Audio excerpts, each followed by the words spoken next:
누가복음 15장에는 예수님께서 하신 세 가지의 비유가 나오는데 100마리 가운데 잃어버린 한 마리 양을 찾는 비유, 또 우리로 말하자면 동전 10개 중에 하나 잃어버렸는데 그 중에 하나, 그 잃어버린 하나를 다시 찾아서 기뻐하고 잔치하는 행복한 광경.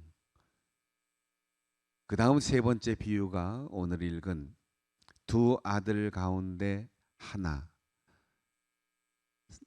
동물도 아니고 무생물인 광물도 아니고 사람인데 제 발로 떠난 잃어버린 두 아들 중에 한 아들이 돌아온 것을 기뻐하는 아버지의 잔치를 열자, 먹고 마시고 즐거워하자 라고 하는 세 번째 비유가 있습니다.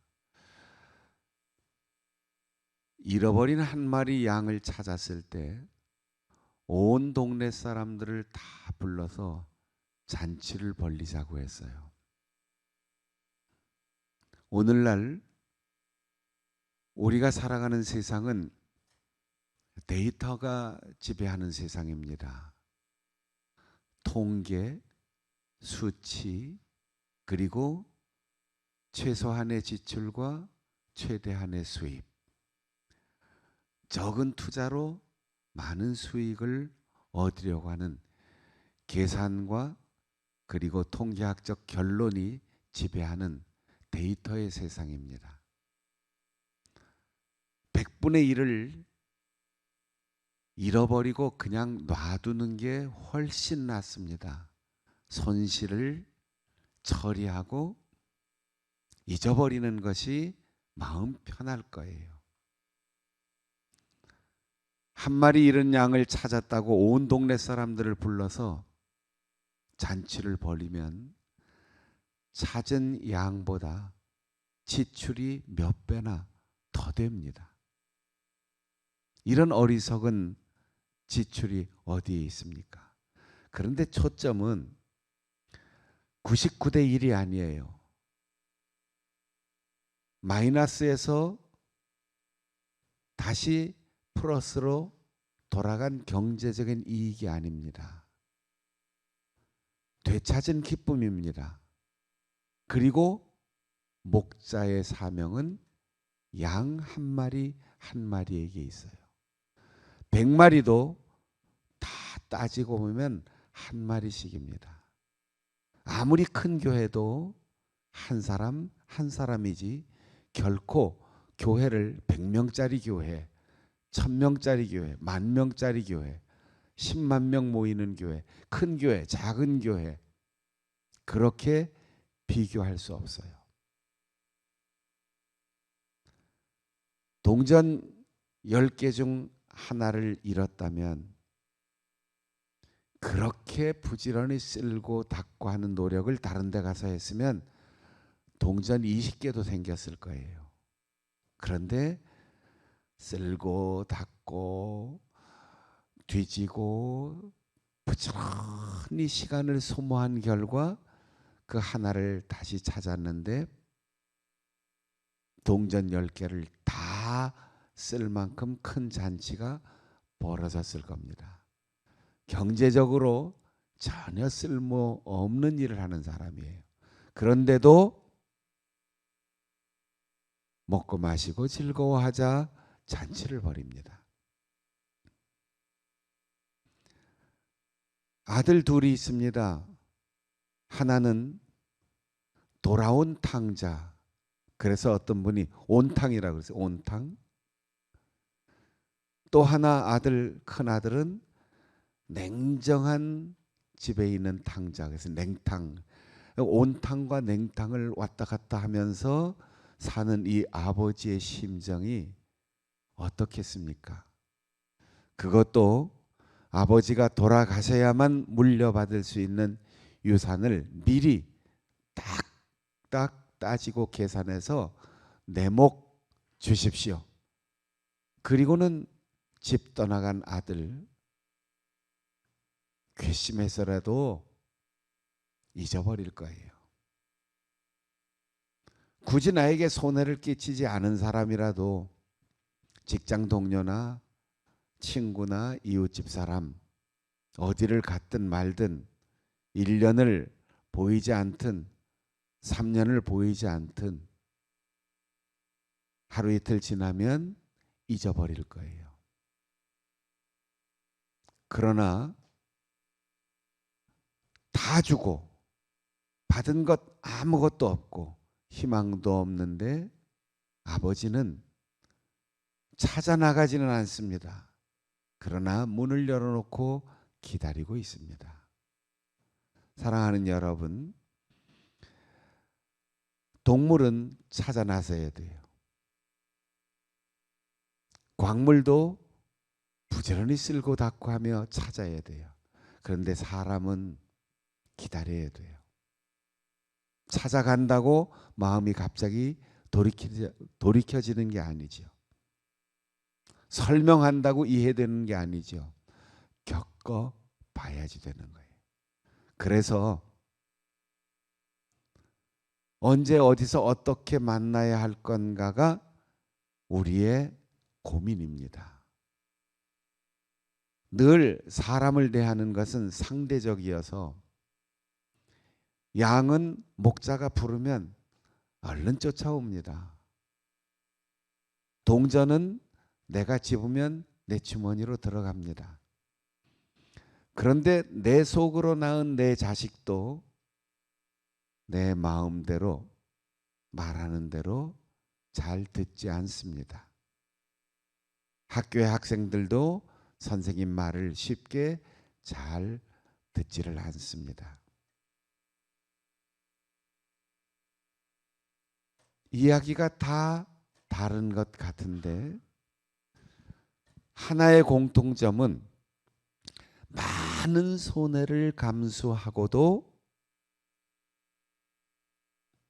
그 손해보다 더한 그 손해를 감수하고 지출을 많이 하는 것, 수익보다 더 많은 지출을 다 감당하면서도 즐겁게 먹고 마시고 다른 사람과 함께 그 기쁨을 나누자 하는 것이 이 세 이야기의 공통점입니다. 우리가 잘 아는 이 탕자의 비유에서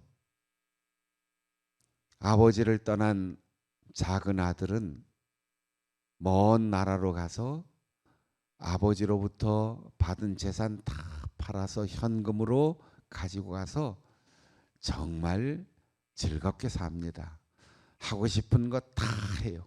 형 눈치 볼 것 없고 아버지 눈치 볼 것 없고 동네 사람들 체면 볼 것 없고 자기가 하고 싶은 대로 다 합니다.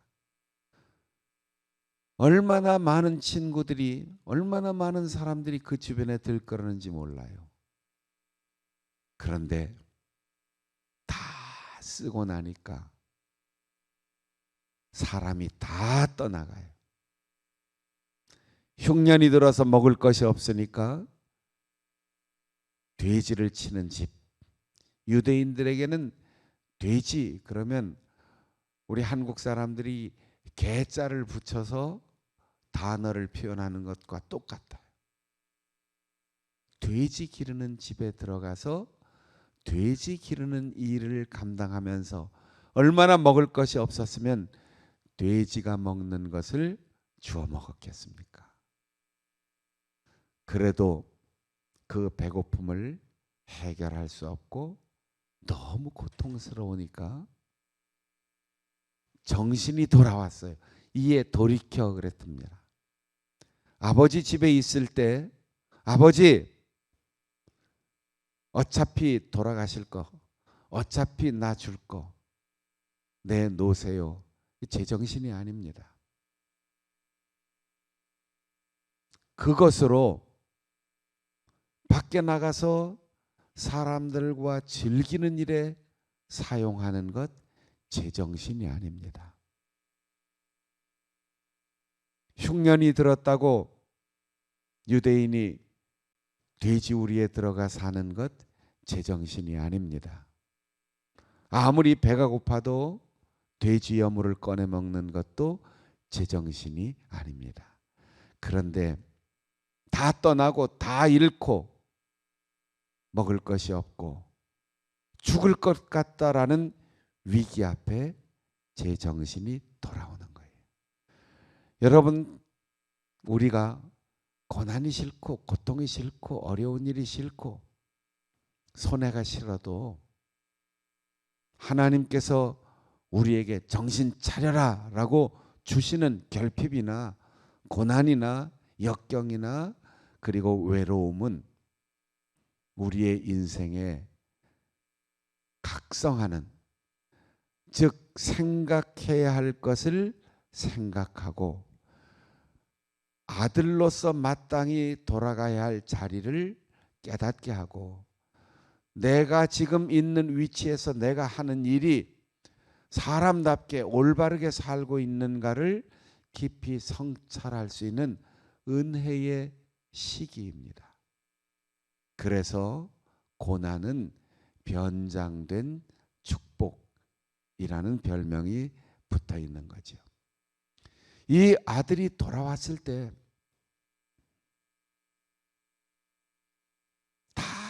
다 좋았는데 단 하나 싫어하는 존재가 있어요. 어느 교회 학교 한 반에서 탕자가 돌아오는 거 제일 싫었던 사람이 누구지요? 이렇게 물었더니 뭐라 그랬겠어요? 염소요. 탕자가 돌아와서 재물이 되고 음식이 된 음식 재료가 다 제일 싫었겠지요. 이렇게 아이가 대답했다는데 아버지는 이미 문 앞에 기다리고 있었습니다. 우리가 이렇게 생각할 수 있어요. 왜 찾아가지 않았을까? 그렇게 사랑하는 아들을 왜 수소문하지 않고 모든 인맥을 총동원해서 찾아가지 않았을까? 행방불명이 된 것이 아니고 병들어 쓰러진 것이 아니고 강도 만난 것이 아니고 아버지의 재산, 그것도 아버지를 협박하다시피 뺏어서 멀리 가서 어떻게 살고 있는지 소문을 다 들었겠지요. 왜? 형이 아버지의 재산을 허랑방탕하며 소비한 장기와 함께 먹어버린 저 아들, 형이 무관심하고 냉정한 형이 그 정도 알고 있으면 아버지는 날마다 누군가를 통하여 소식을 듣고 있었을 겁니다. 그래도 아버지는 기다리고 있습니다. 무엇을 기다립니까? 돌아오는 것을 기다리는 것이 아니라 사람 되고 깨닫고 자기를 깊이 성찰하고 진짜 사랑스러운 아들이 되어 돌아올 그 연단과 고난의 기간이 반드시 필요하다는 사실을 알고 기다리고 있는 거예요. 이 아들이 아직도 멀리 형체를 알아보기 어려울 정도 거리까지 왔는데 아버지는 맨발로 뛰어나갑니다. 돼지우리에서 나온 그 아들 냄새도 나지 않아요. 눈에 더러운 것도 보이지 않아요. 아버지의 사랑으로 끌어안고 목욕시키고 새옷 입히고 가락지를 끼워주고 그리고 온갖 음식을 다 준비해서 풍악을 울려라. 여기 풍악에 해당하는 헬라어가 심포니. 그냥 노래 부르는 게 아닙니다. 악단을 다 부르라는 거예요. 합창단을 부르라는 거예요. 거대한 공연을 하는 거예요. 음악회를 하자는 거예요. 온 동네 사람들을 다 불러서 아버지의 재산을 손해보게 하고 아버지의 마음을 아프게 하고 그렇게 아버지를 기다리게 하고 고통스럽게 한 아들이 돌아왔을 때 방향 전환뿐 아니라 아버지의 품에 안긴 것뿐이 아니라 고난에서 아버지를 기억하고 자신의 잘못을 깨닫고 아버지만이 희망임을 고백하며 나를 품꾼의 하나로 보소서, 이렇게 낮아진 아들을 보면서 장학금을 주고 등록금을 주고 학비를 주고 옷 갈아입히고 수년 동안 학교를 보냈던 것보다 더 큰 엄청난 교육을 받고 돌아온 그 변화된 아들을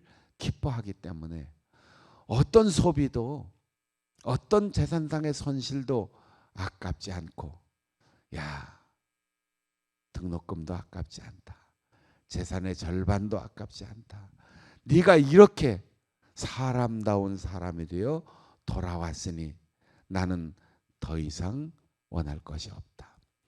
풍악을 울리는 소리를 듣다가 풍악을 울리는 소리가 들리자 밭에 나가서 여전히 열심히 일하다가 돌아온 큰 아들이, 형이 무슨 일이냐고 물어요.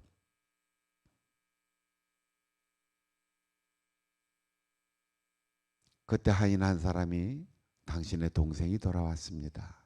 아버지가 기뻐하면서 음식을 장만하고 잔치를 열고 온 동네 사람들을 불러서 지금 음악회를 하고 있습니다. 밖에서 소리를 벼락같이 질렀겠지요. 들어가서 얘기했으면 아버지가 야 들어가자 이 얘기할 필요가 없죠. 그 큰 소리에 놀라 아버지가 네 동생이 돌아왔는데, 형의 얘기가 어떻게 나옵니까? 당신의 아들, 내 동생이 아니라는 거예요. 창기와 함께 먹어버린, 다 탕진한, 그러니까 벌써 재산을 나누어 갈 때부터 아까웠던 거예요. 그리고 속 시원하다, 내가 열심히 일하면 아버지 재산은 자꾸 불어나는데 결국 다 놔주실 텐데, 아버지의 재산을 창기와 함께 먹어버린 저 아들, 내 동생으로 인정할 수 없습니다. 아버지 나에게 그동안 염소 새끼 한 마리라도 잡아서 먹여준 적 있습니까? 그때 아버지가 말합니다. 지금 나한테 있는 게 다 네 거잖아. 형은 일벌레였습니다. 성실한 사람이었습니다. 어디 하나 나무랄 데 없이, 불량한 기색도 없이, 실수 없이 완벽한 인생을 살아오는 모범생이었어요. 그러나 아버지의 입장에서는 열심보다 동생에 대한 관심이 더 필요했어요. 사랑하는 여러분, 사람과의 관계가 깨어지면서 다른 사람의 마음을 아프게 하면서 특별히 아버지의 마음을 헤아리지 못하면서 어떻게 형이라고 말할 수 있고, 어떻게 맏아들이라고 말할 수 있고, 어떻게 아버지의 재산을 물려받을 생각을 할 수 있겠습니까? 그런데 아버지가 뭐라고 해요? 네 동생이 왔다. 내 둘째 아들이 왔다가 아니에요. 집 나간 아들이 돌아왔다가 아니에요. 네 동생이 돌아왔다. 아버지는 끊임없이 원하십니다. 형제의 화목함을, 형의 형다움, 아들의 아들다움을 요구하십니다. 아버지가 원하는 것은 돈 잘 벌어오는 게 아닙니다. 아버지가 원하는 것은 재산을 불려주는 것이 아닙니다. 아버지가 원하는 것은 1등급 월급 많이 받는 좋은 직장이 아닙니다. 형제간에 화목하게 지내고 아버지의 원하는 것은 열심이 아니고 관심이요 관계인 것입니다. 우리는 교회에서도 사회에서도 열심히 일하는 사람을 엄지손가락을 지켜 칭찬합니다. 교회에서도 열심히 일한다고 스스로 생각하는 사람일수록 누가 부족하고 누가 잘못했고 누구 때문이고 다른 사람에게 책임을 전가하고 어려운 일이 생기면 나는 열심히 했는데 라고 스스로를 내세우는 사람들이 있어요.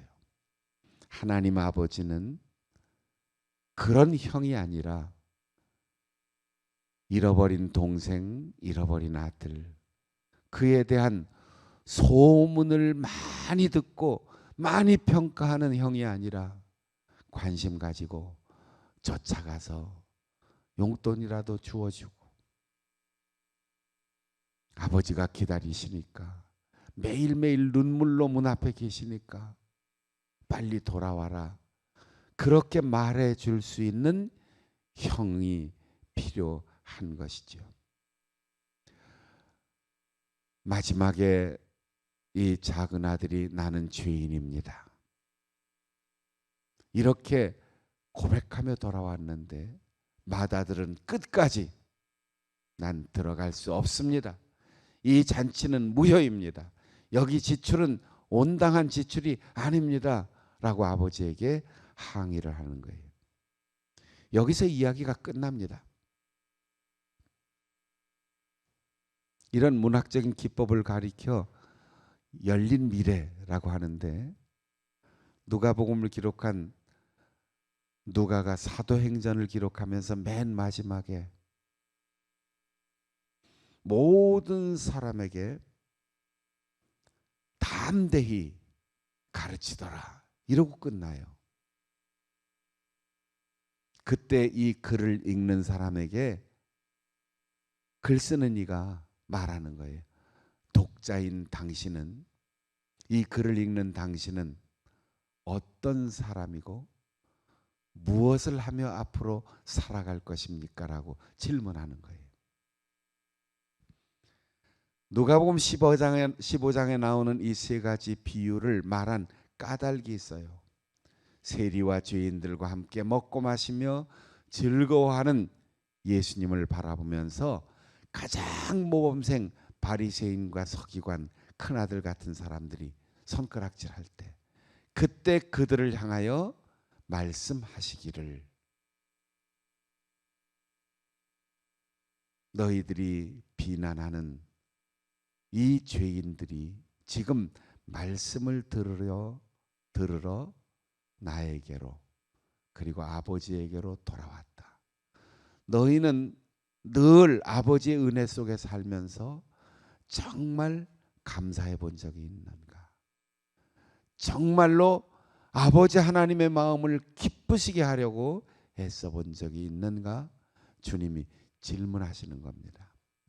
여러분 사순절 기간 동안 금식하고 절제해도 주일만은 금식하지 않은 이유가 주님을 만날 때 우리가 아버지 앞으로 생활의 현장에서 돌아올 때 그날은 잔칫날이기 때문에 금식하지 않습니다. 그래서 사순절이 40일이 더 되는데 주일은 빼고 계산하는 거예요. 주의 귀한 성도 여러분, 너와 내가 만났을 때, 주일날 교회 올 때, 교회 예배 들어올 때 이 문 앞에서 우리의 분위기가 잔치집 분위기가 돼야 돼요. 아이고 아무개 보기 싫어. 아이고 쟤는 왜 저럴까? 나는 이렇게 잘하는데, 나는 이렇게 훌륭한데 왜 저 모양일까? 당신이 그 생각을 하는 큰아들입니다. 이걸 깨달아야 되는 거예요. 진짜 아버지의 마음을 아프게 하는 것은 집을 나간 탕자가 아니라 자기 동생을 잊어버리고 무관심하고 그 고생한다는 소문이 다 들려오는데도 한 번도 찾아가고 행동하고 아버지께 말하지 않는 그 아들이 진짜 탕자인 것입니다. 사랑하는 여러분, 이번 살려야 한다라고 2년 동안 끊임없이 외쳐왔습니다.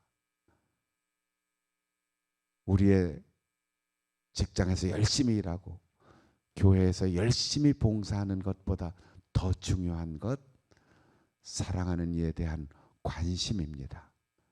그들이 아버지께 돌아올 수 있도록 내가 마음을 따뜻하게 넓히고 지금까지 무관심하게 내 할 일만 열심히 했다면 이제는 따뜻한 관심을 가진 사람이 되어서 돌아오는 사람들을 환영하고 돌아오는 사람들을 끌어안고 기쁨으로 우리 장충단교회가 온 지역사회와 우리 성도들의 가정마다 기쁨이 넘치는 그런 잔치집 같은 새로운 계절을 맞이할 수 있기를 바랍니다.